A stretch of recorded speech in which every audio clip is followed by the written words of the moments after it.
Hello everybody. आज के lecture में हम डिफरेंशियबिलिटी पर कुछ अच्छी प्रॉब्लम्स का डिस्कशन करेंगे, है ना। तो नियर अबाउट डिफरेंशियबिलिटी आपका एंडिंग पर है, तो एंड में मैंने क्या किया है, कुछ ब्यूटीफुल प्रॉब्लम्स जो हैं उनको कलेक्ट कर रहा हूँ, उनका डिस्कशन लेते हैं, है ना। चलिए स्टार्ट करते हैं क्लास को अपनी, है ना।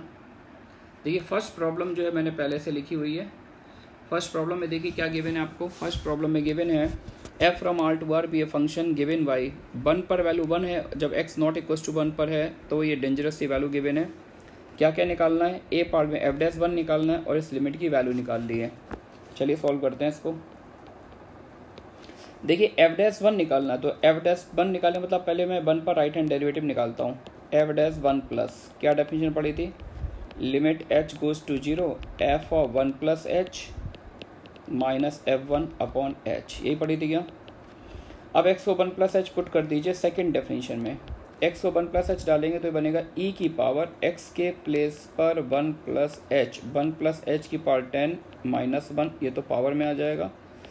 x को 1 प्लस एच डालेंगे h square sine of 1 by H, है ना, माइनस f1। 1 पर देखिए फंक्शन की वैल्यू क्या दे रखी है 1 अपॉन h, कुछ इस टाइप का बन गया, है ना। चलिए स्टार्ट ले लेते हैं। Limit h goes to 0। अब इस लिमिट को ब्रेक कर लेते हैं। e to the power 1 plus h to the power 10 minus 1, है ना। और ये जो लास्ट में माइनस 1 लिखा था इसको मैंने इसके साथ क्लब कर लिया, और जो सेकेंड टर्म ये जो टर्म दिख रहा है इसमें h से डिवाइड दे दीजिए, तो ये बन जाएगा h into sine 1 by H, h into sine 1 by H बन गया है, ठीक है ना, h into sine 1 by H, ठीक है।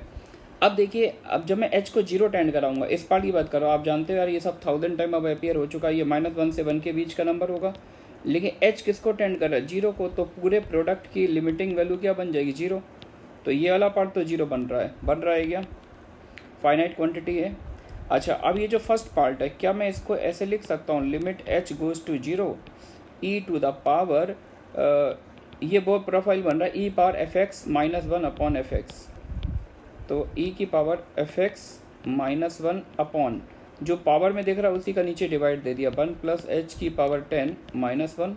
अब इससे डिवाइड दिया तो इसी से मैंने ऊपर मल्टीप्लाई भी कर दिया, बोलिए बच्चों, और अपॉन h। सेकेंड पार्ट की लिमिट तो 0 बनी गई है, ठीक है ना।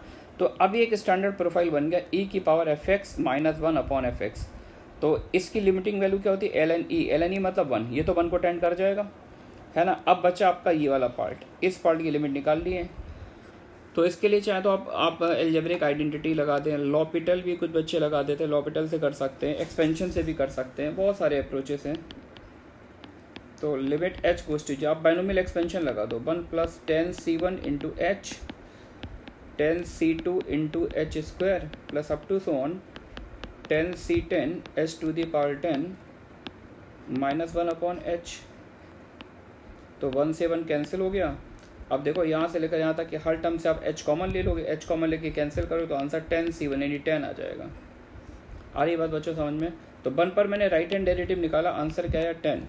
सिमिलरली अगर मैं लेफ्ट हैंड डेरिवेटिव भी निकालता, सिमिलरली f'1 माइनस, तो वो भी आपके पास क्या आ जाएगा 10, क्योंकि h को लेफ्ट हैंड डेरिवेटिव में x को क्या डालोगे 1 माइनस h, तो यहाँ पर और नीचे भी एक माइनस h आएगा, तो दोनों तरफ से आप देखोगे तो राइट और लेफ्ट दोनों डेरिवेटिव क्या आ गया 10। तो पहला पार्ट सॉल्व कर लिया, f'1 की वैल्यू 10 आ गई, ठीक है ना। अब नेक्स्ट पार्ट में मेरे को ये लिमिट सॉल्व करनी है, ये वाली, है ना। तो देखिए इस लिमिट को मैं कैसे लिख सकता हूँ, एक काम कर सकता हूँ, यहाँ पर मैं u कॉमन ले लूँ और अंदर इसको एक्सपेंड करता हूँ, ये लिखा क्या है ना, और देखते हैं क्या बनता है। चलिए move to the next page. इस लिमिट को मैंने L लेट कर लिया, लिमिट को मैंने क्या लेट कर लिया L, let L equals to, और मैंने क्या किया, यहाँ से u ना लेकर मैंने माइनस u कॉमन लिया है ना, क्योंकि मेरे को एक फील आ रहा है यहाँ पर माइनस u ब्यूटीफुली काम करेगा, माइनस u ले लिया कॉमन, ठीक है ना। तो limit u tending to infinity, minus u common ले लिया है, और अंदर क्या बन जाएगा sigma 1 plus K Y F of 1 plus K Y U, sigma F of 1 plus K Y U, और K varying from 1 to 100 minus 100। बच्चों चेक कर लो, ये बन रहा है क्या। अब इसको थोड़ा सा एक्सपेंड करो, ऑटोमेटिकली फील आना स्टार्ट हो जाएगी यार एक्चुअली क्या लिख कर दिया हुआ है। लिमिट के हिसाब से बहुत ही ऑर्डिनरी टाइप का क्वेश्चन है। के को 1 डालो, के को 1 डालोगे एफ ऑफ 1 प्लस 1/u, के को 2 डालो F of 1 plus 2/u, F of 1 plus 3/u, सबसे लास्ट में कौन सा टर्म आएगा, एफ ऑफ 1 प्लस 100/u, सही है ना, और माइनस 100 है, ये सीन दिया हुआ है। तो ये जो 100 दिया, ऐसे बहुत से क्वेश्चन हम लोग लिमिट में किए थे। इसको लिख दो 1 प्लस 1 प्लस 1 100 टाइम्स लिख दो, लिख दिया गया। अब एक 1 को इससे सब्ट्रैक्ट करो, एक 1 को इससे सब्ट्रैक्ट करो और लास्ट वाले 1 को इससे सब्ट्रैक्ट कर दो, मतलब इसको इक्वली डिस्ट्रीब्यूट कर दो। तो मैं इसको लिख सकता हूँ limit u approaches to infinity, देखिएगा ध्यान से, F of 1 plus 1/u minus 1, ये पहला टर्म बन जाएगा।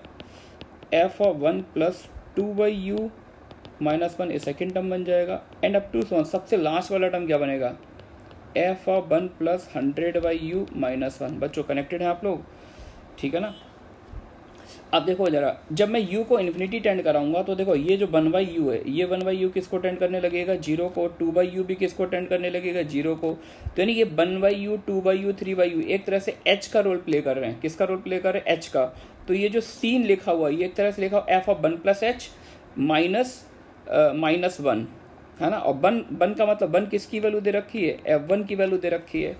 तो नेक्स्ट लाइन में मैं अब बस एक फाइनल लाइन ही लिखने जा रहा हूँ, देखिएगा ध्यान से आप लोग। पहले टर्म को क्या मैं ऐसे लिख सकता हूँ, F of 1 plus 1/u minus 1 का मतलब f1, 1 का मतलब f1, और ये जो आगे u था इसको नीचे ले जाके मैंने 1/u लिख दिया, है ना।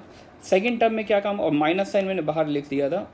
सेकेंड टर्म को मैं लिखना चाहता हूँ F of 1 plus 2/u minus 1 का मतलब f1, और जो ऊपर u था उसको नीचे ले जाके 1/u। लेकिन यार यहाँ पे 1/u काम नहीं करेगा क्योंकि यहाँ पर h का रोल 2/u कर रहा, तो एक 2 से नीचे एडजस्ट किया, एक 2 से ऊपर एडजस्ट कर लिया, है ना। Plus up to so on, सबसे लास्ट टर्म में आ जाओ। अच्छा थर्ड टर्म भी लिख देते हैं, एक बार थर्ड टर्म भी लिख देते हैं। तो थर्ड टर्म जो आपका आएगा वो कुछ नीचे ही मैं लिखना चाहूँगा, स्पेस नहीं है वहाँ पर, है ना। तो थर्ड टर्म मैं नीचे लिख रहा हूँ। थर्ड टर्म क्या आएगा, F of 1 plus 3/u minus f1, है ना। और u ऊपर वाला नीचे आया, ये 1/u बना, लेकिन 1/u से काम बनेगा नहीं, इसको मैंने 3/u बना लिया, बाहर 3 से मल्टीप्लाई कर दिया। अब चलते हैं लास्ट टर्म की तरफ। लास्ट टर्म की तरफ आओगे तो F of 1 plus 100/u minus f1, और जो u नीचे गया था उसको मैंने इंटेंशनली 100/u बना लिया और ऊपर 100 से मल्टीप्लाई कर दिया। अगर आप पॉइंट समझ पा रहे हैं तो आ रही बात बच्चों समझ में। अब बताओ यार ये क्या बन गया बच्चों, f'1, F of 1 plus h minus f1 upon h। वहाँ पर h 0 को टेंड कर रहा है और यहाँ पर भी 1/u 0 को टेंड कर रहा है, यानी 1/u h का रोल प्ले कर रहा है। ये f'1, ये भी बच्चों क्या बन गया, f'1, क्योंकि मैंने आपको पढ़ाया था h को मैं कुछ भी ले सकता हूँ, साइन h भी ले सकता हूँ, प्रोवाइडेड वो फंक्शन 0 को टेंड करना चाहिए। ये भी f'1 बन गया, ये भी f'1 बन गया और ये भी f'1 बन गया।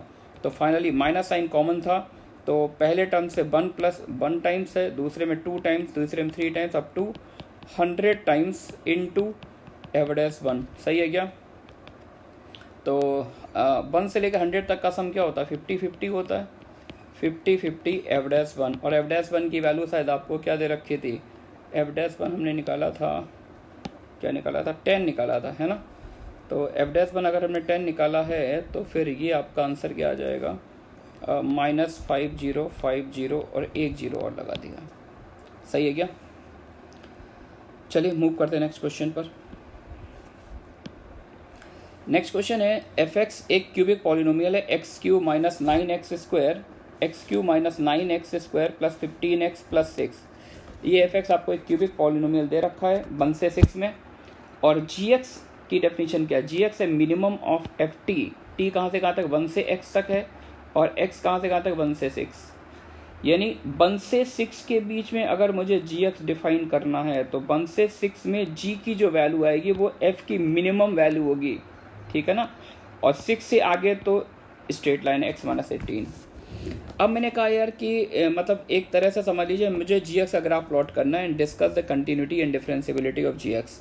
यानी वी हैव टू मतलब एक तरह से gx का पोस्टमार्टम करना है, पूरा ग्राफ प्लॉट करना है। ग्राफ प्लॉट कर लिया तो कंटिन्यूटी डेरिवेबिलिटी सारी दिख जाएगी, ठीक है ना। चलिए, तो यार जी एक्स का ग्राफ प्लॉट करने के जी एक्स किस पर डिपेंड करता है, एफ पर डिपेंड करता है। तो पहला टारगेट है हमारा हम एफ का ग्राफ प्लॉट करें, है ना। तो एफ एक क्यूबिक पॉलिनोमियल है, क्यूबिक पॉलिनोमियल की रेंज हमें पता होती है -∞ से +∞, लेकिन हम रफली एफ का ग्राफ प्लॉट करना चाहते हैं, देखना चाहते हैं अब कहाँ से कहाँ तक इंक्रीज करता है और कहाँ से कहाँ तक डिक्रीज।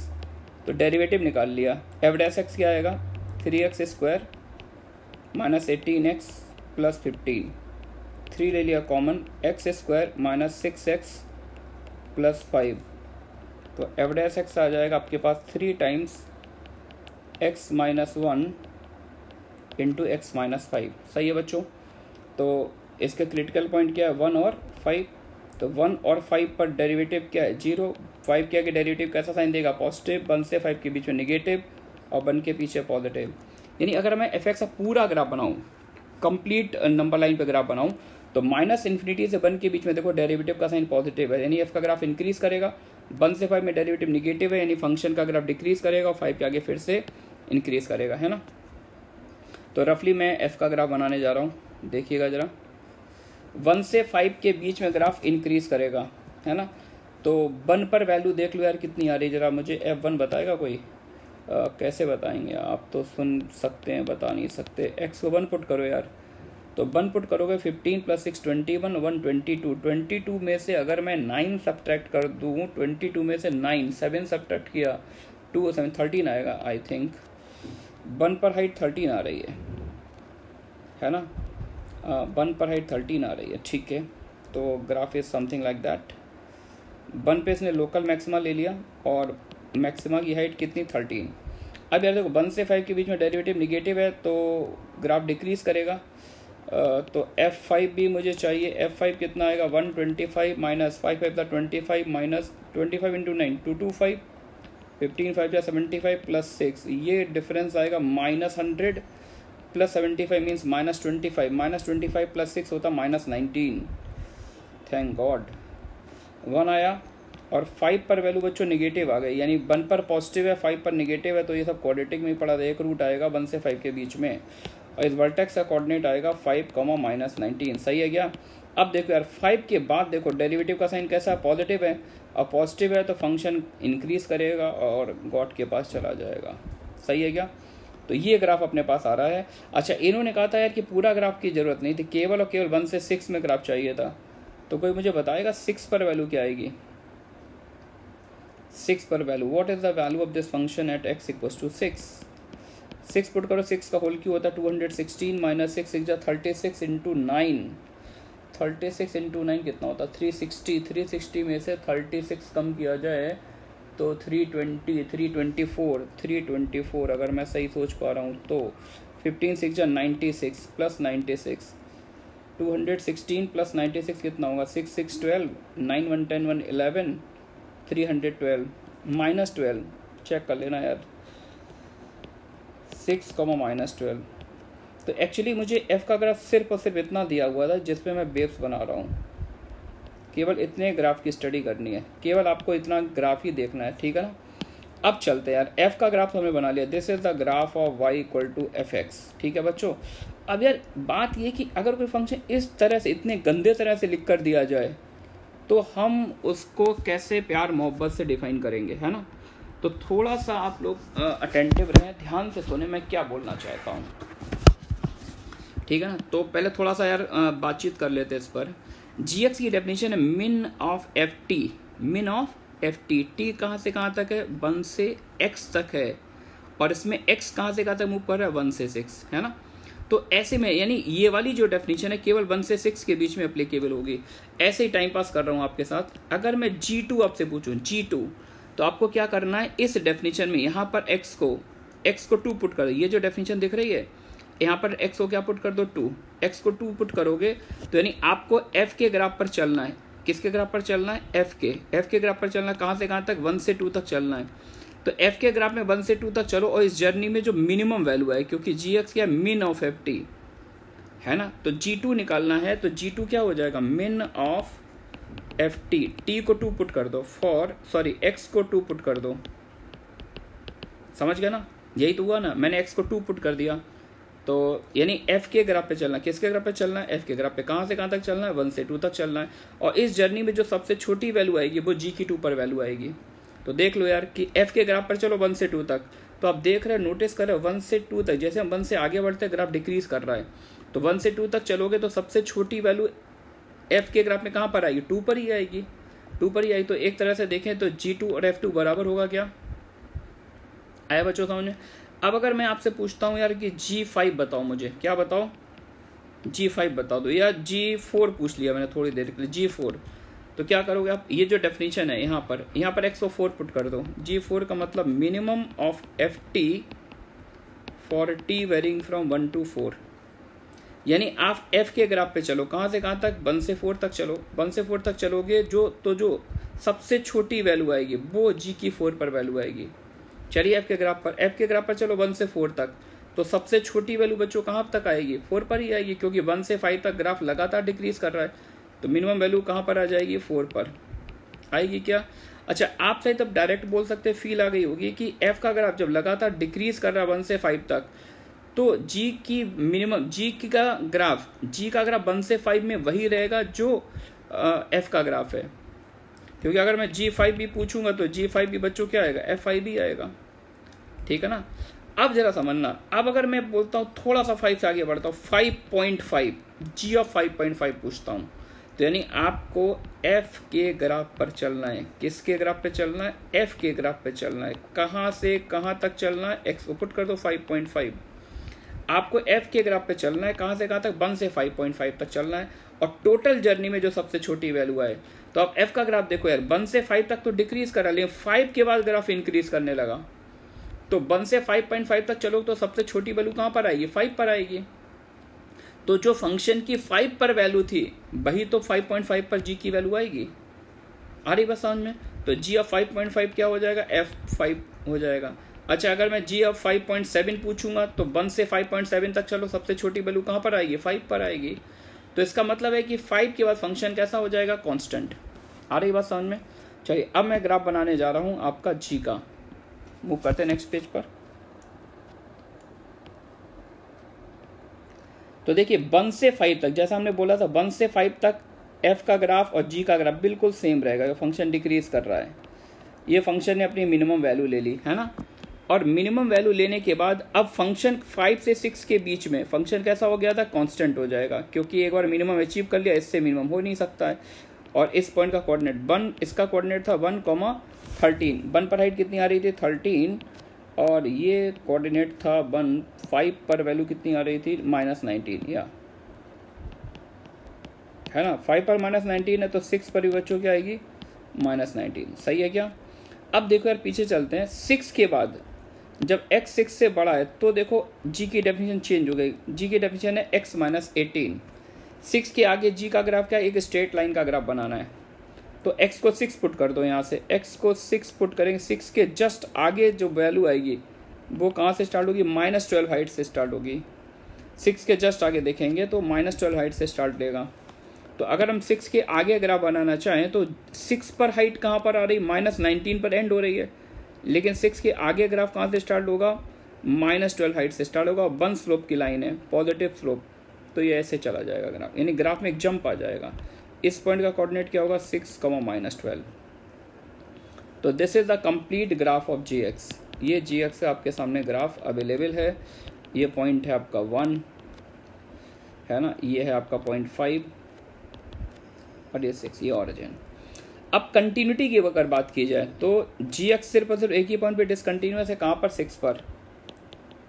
gx इज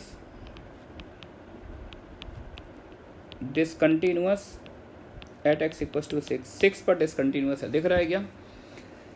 अच्छा, डिसकंटिन्यूटी तो 6 पर आ गई। अब नॉन डेरिवेबिलिटी की बात की जाए तो 6 पर डिसकंटिन्यूअस है तो नॉन डेरिवेबल तो होगा ही होगा, यानी 100% नॉन डेरिवेबल एट x = 6। 6 पर तो नॉन डेरिवेबल होगा। बच्चों को डाउट कहाँ पर आता है? बच्चों को डाउट आता है एक तो ये जो पॉइंट दिख रहा था, एक कर्व चल रहा, कर्व का स्ट्रेट लाइन आ गई यहाँ पर, और एक जो स्टार्टिंग पॉइंट है। तो बच्चों स्टार्टिंग पॉइंट पर तो डाउट इसलिए नहीं आना चाहिए, पीछे ग्राफ पे चलते हैं। देखो ये जो पॉइंट है, ये this is a point of maxima. ये क्या है? मैक्सिमा का पॉइंट है। तो मैक्सिमम पॉइंट पर टेंजेंट हमेशा कैसी होती है, हॉरिजॉन्टल होती है, एक यूनिक टेंजेंट लाइन एग्जिस्ट करती है। यहाँ पर डेरिवेटिव की वैल्यू 0 होती है, चाहे RHD निकालो वन पर, चाहे LHD निकालो। RHD और LHD दोनों ही यहाँ पर क्या आ जाएंगे, 0, यानी फंक्शन डिफरेंशिएबल होगा। लेकिन जब हम ये वाले ग्राफ की बात करेंगे तो यहाँ पे हम LHD नहीं निकाल सकते, क्योंकि वन के पीछे फंक्शन अवेलेबल नहीं है। तो वन पर राइट हैंड डेरिवेटिव भी एग्जिस्ट होगा, और वन पर RHD की वैल्यू, RHD बच्चों कितना हो जाएगा, 0। तो वन पर तो डिफरेंशिएबल है। अब 5 की बात करते हैं। 5 पीछे वाले ग्राफ में देखो क्या था, पॉइंट ऑफ मिनिमा था। पॉइंट ऑफ मिनिमा है तो यहाँ पर भी एक हॉरिजॉन्टल टेंजेंट आएगी, तो यहाँ पर भी RHD और LHD दोनों क्या आ जाएंगे, 0। लेकिन अब देखना जरा जी के ग्राफ पे चलते हैं। जी के ग्राफ पे चलेंगे तो देखो वन के पीछे तो वही टेंजेंट आएगी, लेकिन अब आगे कर्व चेंज हो गया, आगे फंक्शन कैसा हो गया, कांस्टेंट। 5 से 6 के बीच फंक्शन कांस्टेंट है, तो कांस्टेंट का डेरिवेटिव RHD भी यहाँ पर क्या आ जाएगा, 0 आ जाएगा। आ रही बात समझ में? तो फंक्शन 1 पर भी डिफरेंशिएबल है, 5 पर भी डिफरेंशिएबल है, तो सिर्फ एक ही ऐसा पॉइंट बचेगा जहाँ पर फंक्शन डिफरेंशिएबल नहीं होगा, है ना। तो फिर भी अगर आपको थोड़ा भी डाउट है तो मैं इसकी इक्विवेलेंट डेफिनेशन लिखता हूँ, इक्विवेलेंट डेफिनेशन ऑफ GX, यानी GX को हम एक डिफरेंट तरह से डिफाइन करना चाहते हैं। तो 1 से 5 के बीच में, 1 से 5 के बीच में जी की डेफिनेशन वही है जो F की डेफिनेशन है, और F की डेफिनेशन है x³ minus 9x square, x³ minus 9x square plus 15x plus 6, है ना। ये 1 से 5 के बीच में डेफिनेशन है। और 5 से 6 के बीच में फंक्शन कांस्टेंट है, और हर पॉइंट पर हाइट कितनी है, -19, और 6 के आगे ये डेफिनेशन है x माइनस 16। अब आप डायरेक्ट डिफरेंशिएट करके भी 5 पर डाउट था, डायरेक्ट डिफरेंशिएट करके चेक कर लो। G'5 माइनस निकालना, 5 पर लेफ्ट हैंड डेरिवेटिव डिफरेंशिएट कर लो, पीछे वाली डेफिनेशन को 3x square minus 18x plus 15, और x को डाल दो 5 पुट करेंगे, 5 इधर 25 से जा 75 माइनस 18 5 जा 90 प्लस 15। देखो मैंने परफेक्ट बोला था, 90 माइनस 90 क्या आ गया, 0। 5 पर लेफ्ट हैंड डेरिवेटिव 0 आएगा, यानी टेंजेंट हॉरिजॉन्टल हो जाएगी। और G'5 प्लस 5 के आगे डेरिवेटिव चाहिए, तो 5 के आगे फंक्शन कैसा है, कांस्टेंट फंक्शन है, x से इंडिपेंडेंट है, तो राइट हैंड डेरिवेटिव भी 0 आ गया। तो मैथमेटिकली भी हमने चेक कर लिया, ग्राफिकली तो मैं दिख ही रहा था। तो ओवरऑल GX जो फंक्शन है सिर्फ और सिर्फ एक ही पॉइंट पर नॉन डेरिवेटिव है, वो कौन सा पॉइंट है, x = 6, ठीक है ना। चलिए मूव करते हैं नेक्स्ट क्वेश्चन पर। Let f and g be two real valued function defined as fx equals to this for all x belongs to R, and gx equals to min of ft where t varies from x to this for all x belongs to R. Find number of point where gx is non differentiable. चलिए चलते हैं। ये भी कुछ इसी type का graph है जो जस्ट अभी हमने ये उसी टाइप का क्वेश्चन जैसा क्वेश्चन 2 किया था, लेकिन ये क्वेश्चन 2 से ज़्यादा ब्यूटीफुल है। बिकॉज ब्यूटीफुल इसलिए है क्योंकि देखो यहाँ पर भी fx गिवन है, पहले तो एक fx गिवन है और एक नया फंक्शन gx हमने डिफाइन किया on the basis of fx, यानी fx के थ्रू हम एक नया फंक्शन डिफाइन कर रहे हैं।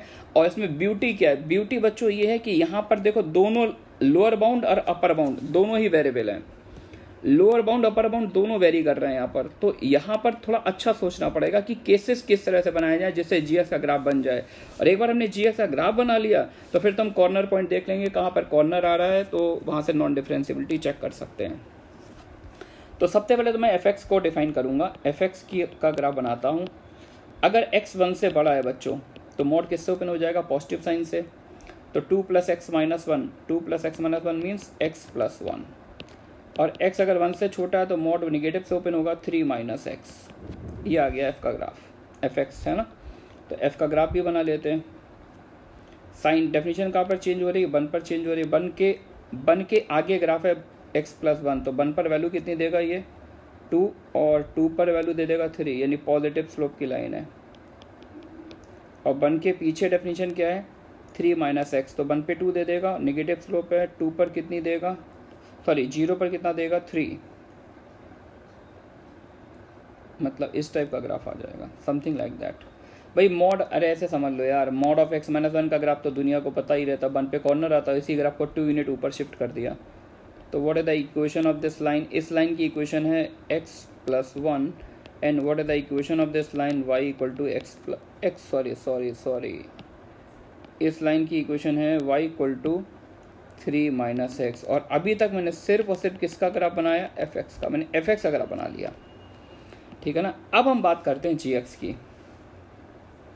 तो जी एक्स क्या है, मिनिमम ऑफ एफ टी, मतलब एफ की मिनिमम वैल्यू किस इंटरवल में चाहिए, एक्स से x square plus x plus one, यानी इस इंटरवल में जो फंक्शन की मिनिमम वैल्यू, इस पूरे इंटरवल में जो फंक्शन की मिनिमम वैल्यू आएगी वो जी की एक्स पर वैल्यू आएगी।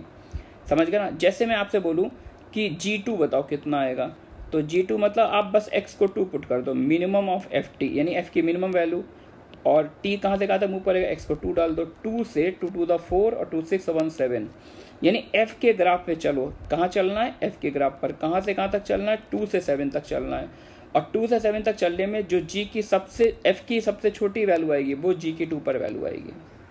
तो इस तरह की डेफिनेशन है जिसमें दोनों बाउंड आपके वेरिएबल हैं।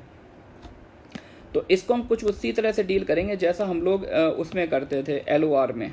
तो एक केस मैंने बनाया, मतलब हम f की मिनिमम वैल्यू देखो, f का ग्राफ देखो, f में मिनिमम वैल्यू कहाँ पर आ रही है, 1 पर आ रही है ना। तो अब हम f का क्रिटिकल पॉइंट क्या आ रहा है, 1 आ रहा है, f का क्रिटिकल पॉइंट 1 है।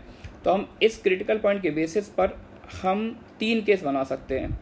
3 केस ऐसे बना सकते हैं कि एक केस तो हमने ये बना लिया कि अगर ये पूरा इंटरवल, कौन सा इंटरवल,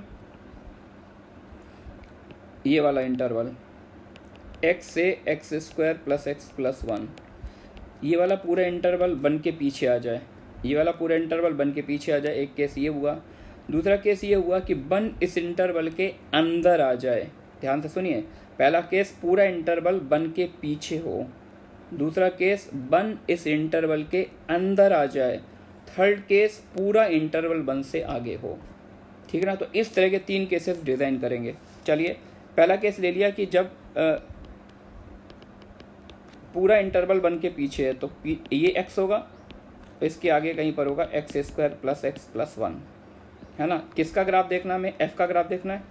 तो f का ग्राफ कुछ ऐसे आ रहा है, 1 पे मिनिमम वैल्यू ले रहा है, ये कुछ इस तरह का आ रहा है ना। तो अब देखना यार, यहाँ पर हमें केवल इस इंटरवल में f की वैल्यू देखनी है। तो x पर वैल्यू बड़ी आ रही है, x square plus x plus 1 पर छोटी आ रही है। तो इस पूरे इंटरवल में फंक्शन सबसे छोटी वैल्यू कहाँ पर ले रहा है, ऑब्वियस ही बात है, फंक्शन का नेचर कैसा, डिक्रीजिंग, तो सबसे छोटी वैल्यू कहाँ पर लेगा, राइट हैंड पॉइंट पर, है ना। तो इस केस में gx की डेफिनेशन बच्चों क्या आ जाएगी, f ऑफ जो फंक्शन इस पॉइंट पर जो वैल्यू ले रहा है, f of x square plus x plus 1। आ रही है बात बच्चों समझ में। और ये ग्राफ हमें किस एक्स पर बनाना है, ध्यान से देखना कि हमने केस बनाया था ये पूरा इंटरवल 1 से छोटा है, तो इसका मतलब x square plus x plus 1 जो होगा वो 1 से पीछे रहेगा। सॉरी एक्स नहीं, यहाँ पर क्या है, 1 है, तो 1 से 1 कैंसिल हो गया। एक्स स्क्वायर प्लस एक्स अगर 1 से छोटा है तो x into x plus 1 negative हो गया, तो x कहाँ से कहाँ तक आएगा, -1 से 0। आप इक्वालिटी भी लगा सकते, चल जाएगा इक्वालिटी, -1 से 0 आ गया। तो -1 से 0 में हमें ये वाला ग्राफ बनाना है। gx का ग्राफ किसके इक्वल आएगा, जो f of x square plus x plus 1 का आएगा ग्राफ। ठीक है ना। नेक्स्ट केस बना लेते हैं। नेक्स्ट केस हमने बनाया जब ये इंटरवल जो है 1 इंटरवल के बीच में आ रहा है, 1 बीच में है, ये वाला ग्राफ बनाया। ग्राफ बना लेते हैं। f का ग्राफ कैसा, 1 तक डिक्रीज करता है, 1 के आगे इंक्रीज करता है, सही है क्या। तो मुझे इस इंटरवल में देखना, इस पूरे इंटरवल में f function minimum value, f की सबसे छोटी वैल्यू कहाँ पर आ रही है, 1 पर आ रही है। तो देयरफॉर gx बच्चों किसके इक्वल आ जाएगा, f ऑफ 1 सबसे छोटी वैल्यू, और f ऑफ 1 पता ही है 1 पर हाइट कितनी आ रही है, इस पॉइंट का कोऑर्डिनेट देख लो यार, 1,2 है, तो ये 2 आ जाएगा। तो gx की वैल्यू क्या आएगी, 2 आ जाएगी। कब कब आएगी, जब 1 इस इंटरवल के अंदर है। अगर 1 इंटरवल के अंदर है इसका मतलब x तो 1 से छोटा है, at the same time x square plus x plus 1 से बड़ा है ना। तो 1 से 1 कैंसिल कर दिया, X square plus x positive है, इसका मतलब x कैसा होगा, x हो जाएगा -1 से पीछे, -∞ से, इसका आंसर मैं इधर लिख रहा हूँ। तो x हो जाएगा कैसा, -∞ से -1 यूनियन 0 से इन्फिनिटी, हो गया ना। लेकिन ध्यान से देखिए, मेरे को दोनों कंडीशन का इंटरसेक्शन लेना, तो x 1 से छोटा है तो जब इंटरसेक्शन लेंगे तो y इंटरसेक्शन x कैसा आ जाएगा, 1 से पीछे ही चल रहा है, तो -∞ से -1 यूनियन 0 से 1, ठीक है ना। तो सेकंड केस बता देते हैं। सेकंड केस में हमने क्या बनाया, यानी हमें gx की वैल्यू क्या मिलेगी, f2। सेकंड केस से हमें gx क्या मिला, gx की वैल्यू आ गई 2, लेकिन ये 2 वैल्यू किस x पर होल्ड करेगी, इस इंटरवल पे, -∞ से -1 यूनियन 0 से 1, ठीक है ना। चलिए फाइनल केस बना लेते हैं। केस थर्ड, केस थर्ड होगा कि जब ये पूरा इंटरवल बन के आगे आ जाए, यानी x यहाँ कहीं पर हो और ये हो x² + x + 1, तो f का ग्राफ इस इंटरवल में कैसा होगा, ऐसे आएगा। तो x पर वैल्यू छोटी आएगी क्योंकि बन के बाद ग्राफ इंक्रीज कर रहा है, समझ गए क्या। तो x से x² + x + 1, तो इस पूरे इंटरवल में अगर हम बात करें f की मिनिमम वैल्यू, तो f की मिनिमम वैल्यू कहाँ पर आ रही है, x पर आ रही है। तो देयरफॉर gx की वैल्यू वही होगी जो fx की वैल्यू है ना। और ये किस के लिए होल्ड करेगा, जब x कैसा होगा, 1 या 1 से बड़ा होगा। सही है बच्चों, तो हमने g को डिफाइन कर लिया। चलिए अब g का ग्राफ बना लेते हैं, या g की बात कर लेते हैं। फाइनली g की कंडीशन कैसी आएगी, देखिए ज़रा। पहले केस में क्या मिला था, -∞, ऐसे देखते हैं। सेकंड केस में देखो, -∞ से -1 यूनियन 0 से 1 में g की वैल्यू है 2, gx 2 आएगा कब, अगर x है -∞ से -1 यूनियन 0 से 1, सही है क्या। इसमें तो ये आ गया 2, पीछे चलते हैं। अच्छा, gx है f(x² + x + 1), वो किस पर है, केवल और केवल -1 से 0 में। तो fx पता है, fx पता है, और fx पता है, f(x² + x + 1) कैसे निकालेंगे, x को पुट कर दो, x² + x + 1, तो ये आ जाएगा 2 + mod ऑफ x² + x, किस इंटरवल में ट्रू है, इफ x बिलोंग्स टू -1 से 0, ये डेफिनेशन है। थर्ड केस, 1 से आगे अगर हम बात करें, अगर हम 1 से आगे बात करें तो gx की डेफिनेशन वही है जो fx की है, और 1 से आगे fx की डेफिनेशन, पीछे देख लो, 1 से आगे fx की डेफिनेशन क्या थी, 1 से आगे fx की डेफिनेशन थी x + 1, है ना। तो यहाँ पर क्या आ जाएगा, x + 1, सही है क्या बच्चों। चलिए ग्राफ प्लॉट कर लेते हैं अब g का। तो -∞ से -1, -∞ से -1 तक के हर पॉइंट पर g की हाइट कितनी आ रही है, 2 हाइट आ रही है, ये 2 बना लिया। 0 से 1 में भी हाइट क्या आ रही है, 2 आ रही है। 0 से 1 यहाँ भी हाइट मैंने 2 बना ली, सही है ना। और 1 के आगे डेफिनेशन क्या है, y = x + 1, x को 1 डालेंगे तो 2 हाइट आ रही है, तो यहाँ से ये अगली लाइन स्टार्ट हो जाएगी, और ये पॉजिटिव स्लोप की लाइन, ये बन गया। फाइट जो भी आ रही है वो -1 से 0 के बीच में, इस इंटरवल में आ रही है।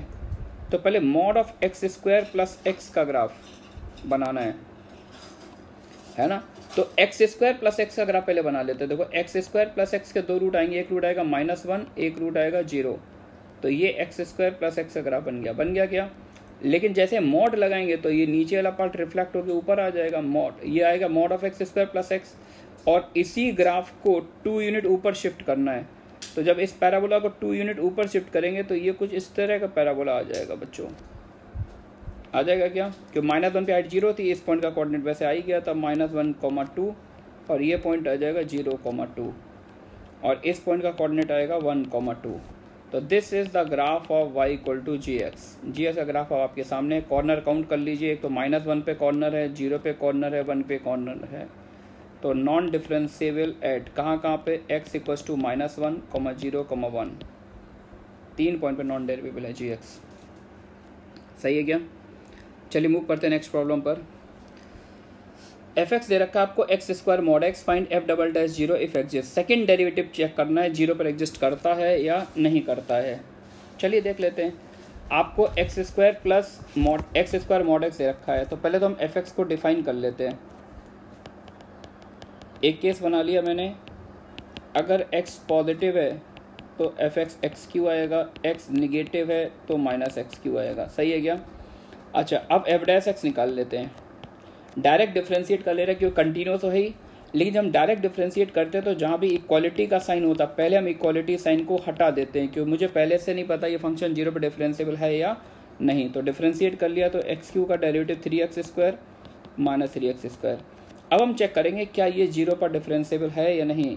तो मैंने निकाला f'0 plus, right hand derivative 0 पर चाहिए तो 0 के जस्ट आगे जो डेफिनेशन है उसमें x को सीधा 0 डाल दो बच्चों, वैल्यू क्या आ गई 0। लेफ्ट हैंड डेरिवेटिव निकालना है तो 0 के पीछे जो डेरिवेटिव की डेफिनेशन है उसमें सीधा x को 0 डाल दो, ये 0 आ गया। तो राइट हैंड डेरिवेटिव भी 0, लेफ्ट हैंड डेरिवेटिव भी 0, यानी f'0 की वैल्यू 0 आ गई। और अब अगर f'0 0 है तो हम अब f' को कुछ इस तरह से रीडिफाइन कर सकते हैं, यानी 0 पर वैल्यू 0 आ रही तो मुझे इक्वालिटी लगानी है तो मैं कहीं पर भी इक्वालिटी लगा सकता हूँ, ऊपर लगाऊंगा तब भी 0 आएगा, नीचे लगाऊंगा तब भी 0 आएगा। तो ये डेफिनेशन आ गई f' की, यानी f(x) से हमने f' डिफाइन कर लिया। अब बात करते हैं डबल डेरिवेटिव की और सीधा 0 पर बात करते हैं। तो हमने ये तो चेक कर लिया कि f' भी जो है वो 0 पर कैसा है, कंटिन्यूस है। तो क्लियरली ये चेक करना पड़ता है, clearly f' is continuous at x equal to 0, के 0 के पीछे भी 0 है, 0 के आगे भी 0 है, 0 पर भी 0 है। तो अब हमने डायरेक्ट डिफरेंशिएट कर लिया, f'0 प्लस 0 पर राइट हैंड डेरिवेटिव चाहिए तो 0 के आगे वाली डेफिनेशन को डिफरेंशिएट कर लो। तो 6x और x को 0 पुट कर दो, 6x को 0 डालोगे तो 0 आएगा। f'0 माइनस, यानी 0 के पीछे वाली डेफिनेशन को डिफरेंशिएट करो और x को 0 डाल दो तो ये 0 आ गया। तो सेकेंड डेरिवेटिव एग्जिस्ट कर रहा है और f'0 की वैल्यू बच्चों क्या आ रही है 0, सही है क्या। यानी अगर थोड़ा सा आगे बढ़ते हैं, f'0 तो एग्जिस्ट कर रहा है, लेकिन सपोज करो अगर f'0 पूछा होता तो 3 बार डिफ्रेंशिएट करते तो ये 6 बन जाता, ये -6 बनता। तो f'0 प्लस तो 6 आता, f'0 माइनस क्या आता -6। तो फंक्शन में फर्स्ट ऑर्डर यानी f' मतलब फर्स्ट डेरिवेटिव भी एग्जिस्ट करेगा, सेकेंड डेरिवेटिव भी एग्जिस्ट करेगा, लेकिन थर्ड डेरिवेटिव एग्जिस्ट नहीं करेगा। सही है क्या बच्चों।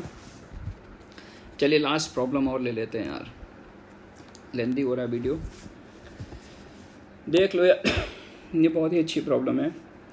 f(x) की डेफिनेशन है ax into X minus 1 plus B. 1 से पीछे ये डेफिनेशन है, 1 से 3 में स्ट्रेट लाइन है, मतलब 1 से पीछे एक पैराबोला है, 1 से 3 में स्ट्रेट लाइन है, 3 से आगे फिर से पैराबोला है। क्वाड्रेटिक फंक्शन मतलब पैराबोला। और आपको गिवन है ये फंक्शन f(x) कंटिन्यूस है for all x belongs to r, हर जगह कंटिन्यूस है except at x equals to 1। ये फंक्शन जो है हर जगह कंटिन्यूस है 1 को छोड़कर। But mod f(x) is differentiable everywhere. यार ये लाइन बहुत ही इंपॉर्टेंट, वेरी वेरी इंपॉर्टेंट। सोचना जरा, ग्राफिकली थोड़ा फील करो। f(x) जो फंक्शन है ये हर जगह कंटिन्यूस है एक्सेप्ट x इक्वल्स टू 1। 1 पर ये कंटिन्यूस नहीं है, लेकिन जैसे ही f के ग्राफ में मॉड लगाते हैं, मॉड का मतलब जो पार्ट f का नीचे आ रहा है उसको हम रिफ्लेक्ट लगा के अगर ऊपर ले जाएं तो जो रिफ्लेक्शन के बाद जो फंक्शन आएगा वो 1 पे कंटिन्यूस भी है, डेरिवेबल भी है। फिर से कुछ बोला इन्होंने, f' जो फंक्शन है यानी डेरिवेटिव वाला जो फंक्शन है वो 3 पे कंटिन्यूस है। तो ये सारे पैरामीटर्स निकालने a b p q। आ रही बात समझ में। चलिए डिस्कशन स्टार्ट करते हैं। तो सबसे पहले मैं बोलूँगा यार इसका क्या मीनिंग समझ रहे हैं आप। f' अगर डेरिवेटिव 3 पर कंटिन्यूस है तो मैं बोलूँगा यार अगर डेरिवेटिव 3 पर कंटिन्यूस है तो इसका मतलब f'3 एग्जिस्ट कर रहा है, यानी फंक्शन 3 पर डिफरेंशिएबल होगा। और फंक्शन अगर 3 पर डिफरेंशिएबल है तो इसका मतलब है 3 पर कंटिन्यूस भी होगा, है ना। तो f' is continuous at x equals to 3. This statement implies f is continuous and differentiable at x equals to 3। मतलब f(x) जो फंक्शन है 3 पे कंटिन्यूस भी है और डेरिवेबल भी है। अब ये 3 पर तो कंटिन्यूस और डेरिवेटिव दोनों है तो यहाँ से हम कुछ काम तो कर ही सकते हैं। Continuity at x equals to 3 implies, अगर फंक्शन 3 पर कंटिन्यूस है तो 3 पर फंक्शन की वैल्यू और 3 पर राइट हैंड लिमिट दोनों सेम होगी। 3 पर देखो इक्वालिटी कहाँ आ रही है, 3 पर इक्वालिटी यहाँ पर आ रही है, x को 3 पुट कर दो, 3 + 2 5 आ गया। 3 पर राइट हैंड लिमिट निकालनी है तो 3 के आगे जो फंक्शन की डेफिनेशन है थर्ड वाली उसमें x को सीधा 3 पुट कर दो, 9p + 3q + 2। तो एक इक्वेशन बन गई, 2 सब्ट्रैक्ट कर दिया और 3 से डिवाइड दे दिया, 3p + q इक्वल टू 1 बन गया। चलिए आगे बढ़ते हैं। Differentiability at x equal to 3 implies, अगर फंक्शन 3 पर डिफरेंशिएबल है तो 3 के जस्ट पीछे डेरिवेटिव और 3 के जस्ट आगे डेरिवेटिव दोनों सेम होगा। 3 के पीछे फंक्शन की डेफिनेशन क्या है, स्ट्रेट लाइन, तो उसको सीधा डिफरेंशिएट कर दो 1 आ गया। 3 के आगे डेफिनेशन क्या है, पी एक्स, इसको डिफरेंशिएट करो 2px प्लस क्यू, और डिफरेंशिएट करने में x को 3 पुट कर दो तो एक और इक्वेशन बन गई 6p plus Q equal to 1। इसको 1 बोल दो, इसको 2 बोल दो। 2 में से 1 को सब्ट्रैक्ट कर दो, q से q कैंसिल, 1 से 1 कैंसिल, 3p की वैल्यू 0, यानी p 0 आ गया। p 0 आ गया, p को ऊपर पुट कर दो, q 1 आ गया। बच्चों तो नियर अबाउट 40% वर्क हमने कर लिया है। हमने केवल एक लाइन पढ़ी, एफ डैश एक्स 3 पे कंटिन्यूस है, तो बस यहाँ से हमने कंटिन्यूटी डेरिवेटिव लगा के p और q निकाल लिया, है ना। अब बचा क्या है बच्चों, a और b बचा है, a और b निकालना है। और एक्चुअली ब्यूटी पार्ट इसका यही है कि a और b निकालना है ना, क्योंकि fx फंक्शन जो है वो 1 पे डिसकंटिन्यूअस है, लेकिन मॉड fx जैसे ही मॉड लगाएंगे नीचे का ऊपर रिफ्लेक्शन लेंगे तो जो नया फंक्शन आएगा वो कंटिन्यूअस भी है और डेरिवेबल भी है। चलिए तो मॉड fx की बात करते हैं। Mod fx is continuous at x equals to 1। अगर मॉड fx 1 पे कंटिन्यूअस है तो इसका मतलब मॉड fx की 1 पर वैल्यू और 1 पर, अच्छा एक मिनट, एक काम कर लेते हैं यार, एक अच्छा सा काम कर लेते हैं, f को रीडिफाइन कर लेते हैं। p को 0 डाल दो थर्ड डेफिनेशन में और q को 1 डाल दो। p को 0 q को 1 डाल देंगे तो देखो इस केस में 3 के आगे, मतलब इतना वर्क करने के बाद अगर मैं थर्ड डेफिनेशन देखना बच्चों, 3 के आगे बात करूं तो p को 0 q को 1, तो fx की डेफिनेशन 3 से आगे क्या आ जाएगी, x प्लस 2, जो कि सेकेंड डेफिनेशन से मैच कर रही है क्या। तो यानी अब अगर हम लोग fx को डिफाइन करना चाहें तो fx अब इतना वर्क करने के बाद मेरे को ये दिख रहा है ax into X minus 1 plus b, कब दिख रहा है, जब x 1 से छोटा है, और जब x 1 से बड़ा है तो हर x पर fx कितना, x प्लस 2, यानी तीसरी डेफिनेशन यहाँ से एलिमिनेट हो गई। सही है बच्चों, 1 के पीछे पैराबोला और 1 के आगे स्ट्रेट लाइन। अब मान लीजिए मैंने आपको क्वेश्चन यही दिया, 1 के पीछे पैराबोला है, 1 के आगे स्ट्रेट लाइन है, और मैं चाहता हूँ कि fx का ग्राफ 1 पे कंटिन्यूअस ना हो, लेकिन जैसे ही मॉड लगा दें तो मॉड fx जो है 1 पे कंटिन्यूअस भी हो, डेरिवेबल भी हो। केवल इतना क्वेश्चन मान के चलिए, मूव करते हैं नेक्स्ट पेज पर, ठीक है ना। तो मॉड fx कंटिन्यूअस है 1 पर, since mod fx is continuous at x equals to 1, तो 1 पे कंटिन्यूअस है तो 1 पर फंक्शन की मॉड fx की वैल्यू और 1 पर वैल्यू और 1 पर लेफ्ट हैंड लिमिट दोनों सेम आएगी। तो 1 पर वैल्यू अगर देखें, 1 पर वैल्यू नीचे से निकाल लो 3 आ जाएगी, और 1 पर लेफ्ट हैंड लिमिट x को 1 डाल देंगे तो ये 0 मॉड b आ जाएगा, मॉड b की वैल्यू 3 आ गई। अच्छा मॉड b 3 है तो मैं b को 3 भी ले सकता हूँ, माइनस 3 भी ले सकता हूँ। अब आपको डिसाइड करना है मैं लूँगा क्या, पीछे चलते हैं। b की हमें ऐसी वैल्यू लेनी है कि जिससे fx का ग्राफ 1 पे डिसकंटिन्यूअस हो। तो बच्चों अगर मैं b को 3 लेता हूँ, देखो ये फंक्शन 1 पे वैल्यू कितनी दे रहा है, ये वाला फंक्शन 1 पे 3 दे रहा है, तो जैसे अगर मैंने b को 3 ले लिया तो भाई साहब एफ बी 1 पे कंटिन्यूअस हो जाएगा। समझ गए क्या। अगर मैंने b को 3 डाल दिया, आप चेक करो x को 1 डालते ही लेफ्ट हैंड लिमिट भी 3 आ जाएगी और फंक्शन की वैल्यू भी 3, फंक्शन 3 पे कंटिन्यूअस हो जाएगा। तो 3 को छोड़ना पड़ेगा, लिख देंगे since fx is discontinuous at x equals to 1, therefore b की हम लोग कौन सी वैल्यू लेंगे, -3, b निकल आया बच्चों। अब सिर्फ क्या बचा है, डेरिवेबिलिटी मतलब a निकालना है ना। तो मॉड fx जो है 1 पे डिफरेंशिएबल है, मॉड fx का मतलब मॉड ऑफ आगे, अच्छा आगे मॉड लगाने की ज़रूरत तो है नहीं, यहाँ पर इस डेफिनेशन पे तो मॉड लगाने की ज़रूरत नहीं है क्योंकि यार ये तो हमेशा ही पॉजिटिव आएगा 1 से आगे। इस डेफिनेशन पे मॉड लगा देते हैं। मॉड fx मतलब mod of ax into X minus 1 plus b था, b की वैल्यू है -3, है ना। ये 1 पे डिफरेंशिएबल है, 1 पे डिफरेंशियल मतलब ये जो डेफिनेशन आ रही है 1 से पीछे आ रही है। तो जब मैं मॉड खोलूँगा 1 के जस्ट पीछे, तो मोड किससे खुलेगा, नेगेटिव साइन से खुल जाएगा, मोड खुलेगा नेगेटिव साइन से, ax into X minus 1 minus 3, और लिख देते हैं since mod F X is differentiable at X equal to 3, तो डिफरेंशिएट कर दो, तो माइनस ए इंटू ये बन जाएगा x square minus x, x को पुट कर दो, सॉरी 3 नहीं है यार, मिस्टेक कर रहा हूँ, differential at X equal to 1, multiply कर दिया, एक्स स्क्वायर माइनस एक्स बना, तो 2x minus 1 at X equal to 1, और right hand limit, right hand derivative देख ही लो यार पीछे से, राइट हैंड जब इसको डिफरेंशिएट करेंगे तो कितना आएगा 1, है ना, तो इक्वल्स टू 1, एक्स को 1 पुट कर दिया,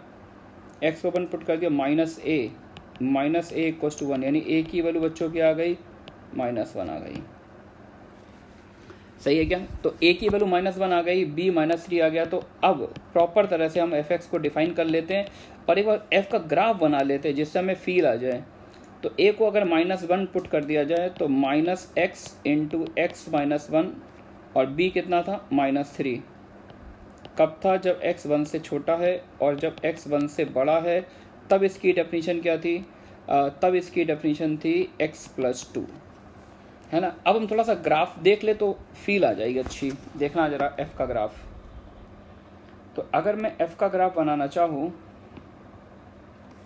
तो सबसे पहले 1 से पीछे बनाना चाहता हूँ, 1 से पीछे क्या है, x इंटू एक्स माइनस 1, यानी ये जो क्वाड्रेटिक इसके 2 रूट है, 0 और 1, 0 और 1 रूट है, और वर्टेक्स कितना आएगा, अगर मैं रफली ये वाला ग्राफ बनाऊँ 0 से 1 में ये वाला ग्राफ आएगा x इंटू एक्स माइनस 1 का, है ना, मैं माइनस गड़बड़ कर रहा हूँ यार,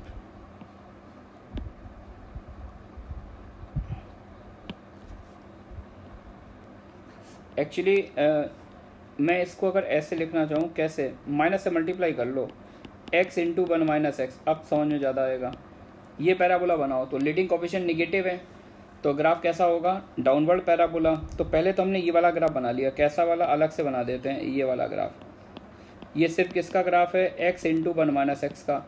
अब यार देखो इसमें -3 कर रहे हैं तो ग्राफ को 3 यूनिट नीचे लाना है, अच्छा इस वर्टेक्स का कोऑर्डिनेट कितना होगा, इस वर्टेक्स का x कोऑर्डिनेट आएगा हाफ, y कोऑर्डिनेट पुट कर दो, हाफ इंटू हाफ कितना आएगा 1/4, तो मैं इसी पैराबोलिक पोर्शन को अब 3 यूनिट नीचे लेके आ रहा हूँ, तो जब 3 यूनिट नीचे लेके आऊँगा तो जो 0 पर हाइट 0 आ रही तो वो -3 आ जाएगी, और ग्राफ कुछ ऐसा बन जाएगा, और केवल 1 तक ही बनाना है, अब पीछे ऐसे चलेगा, है ना, ये पॉइंट होगा 0 पर वैल्यू देगा -3, यहाँ पर 1 पर भी वैल्यू क्या देगा -3, ये हॉलो सर्कल आएगा यहाँ पर, और ये जो मिड पॉइंट आएगा, मिड पॉइंट का कोऑर्डिनेट क्या होगा 1/2, और 1/4 में से आप अगर 3 सब्ट्रैक्ट करते हैं 1/4 -3 तो -11/4, ये आएगा ग्राफ, है ना, और 1 के आगे ग्राफ कैसा है, 1 के आगे ये वाली लाइन है x + 2, तो 1 पर ये 3 को टेंड करेगा,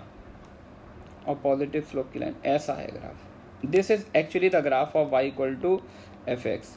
अब जरा देखिए, जैसे हम इसका मॉड लेंगे तो ये जो नीचे पोर्शन यानी fx, अगर आप completely lies below the x axis के पूरा नीचे होगा, लेकिन जैसे ही आप इसका रिफ्लेक्शन ले लेंगे, है ना, मॉड लगा देंगे, तो मॉड लगाएंगे तो ऊपर वाली स्ट्रेट लाइन ये तो एज इट इज आ जाएगी, लेकिन नीचे जो पैराबोलिक कर्व है ये रिफ्लेक्ट होकर कुछ ऊपर आ जाएगा, और ग्राफ इसका कुछ ऐसा दिखाई देगा, ऐसा समथिंग लाइक दैट, और यहाँ पर ये जो लाइन है, ये लाइन इसकी क्या बन जाएगी, टेंजेंट बनने से क्या हुआ कि ये इस पॉइंट पर फंक्शन क्योंकि इसी हाइट से स्टार्ट होगा, क्योंकि इसकी हाइट देखिए 1 पर 3 आ रही, उसकी -3 आएगी, तो हाइट लेते मॉड लेते हाइट मैच कर जाएगी, और फंक्शन डिफरेंशिएबल है, तो एक तरह से ये जो लाइन है y = x + 2 मॉड लेने के बाद ये जो नया पैराबोला आएगा उसके लिए टेंजेंट का रोल प्ले करेगा।